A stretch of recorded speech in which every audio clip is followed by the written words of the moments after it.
മഹാനായ തത്വജ്ഞാനിയായ ലുക്മാൻ തൻ്റെ മകന് നൽകിയ മറ്റൊരു ഉപദേശം ഇതായിരുന്നു: എൻ്റെ കുഞ്ഞുമകനെ, നീ ദൈവത്തിന് നമസ്കാരം അത് കൃത്യമായി അനുഷ്ഠിക്കണം.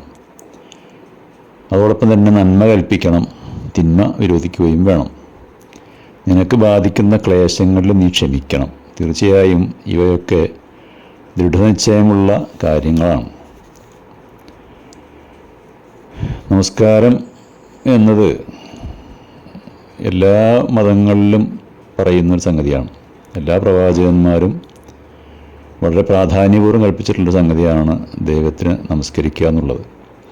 കാരണം മനുഷ്യർ ഓർക്കുന്നത് തന്നെ ദൈവത്തെ ഓർക്കുന്നത് ആ നമസ്കാരത്തിലൂടെയാണ്.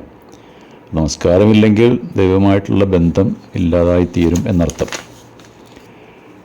ലുക്മാൻ തൻ്റെ മകന് നൽകിയ അടുത്ത ഉപദേശം നല്ല കാര്യങ്ങൾ ഉപദേശിക്കുക ജനങ്ങളോട്, ചീത്ത കാര്യങ്ങളെ തടയുകയും ചെയ്യുക. ഇത് ഓരോ ദൈവവിശ്വാസിക്കും പറഞ്ഞിട്ടുള്ള കാര്യമാണ്.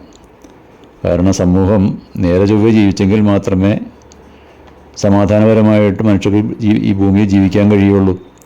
നേരെ മറിച്ച് തിന്മയിൽ അല്ലെങ്കിൽ പാപികളാൽ നിറഞ്ഞ ഒരു സമൂഹമാണെങ്കിൽ അവിടെ ജീവിക്കാൻ കഴിയില്ലല്ലോ.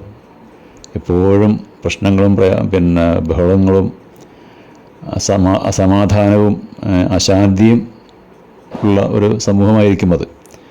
ഇവിടെ ഭൂമിയിൽ മനുഷ്യർക്ക് നന്നായി ജീവിക്കണമെന്നുണ്ടെങ്കിൽ, സമാധാനപരമായി ജീവിക്കണമെന്നുണ്ടെങ്കിൽ തീർച്ചയായും നന്മ കളിയാടേണ്ടതുണ്ട്.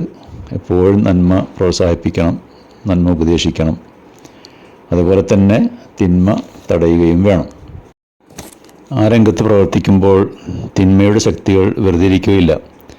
അവരുടെ മർദ്ദനവും പീഡനവും പരിഹാസവുമൊക്കെ ഉണ്ടാവും. അപ്പോൾ അവിടെ ക്ഷമിക്കുകയാണ് വേണ്ടത്. ക്ഷമ കൈവിട്ടുള്ള ഒരു പരിപാടിക്ക് നിൽക്കരുത് എന്നാണ് ലുക്മാൻ തൻ്റെ മകൻ നൽകിയ അവസാനത്തെ ഉപദേശം.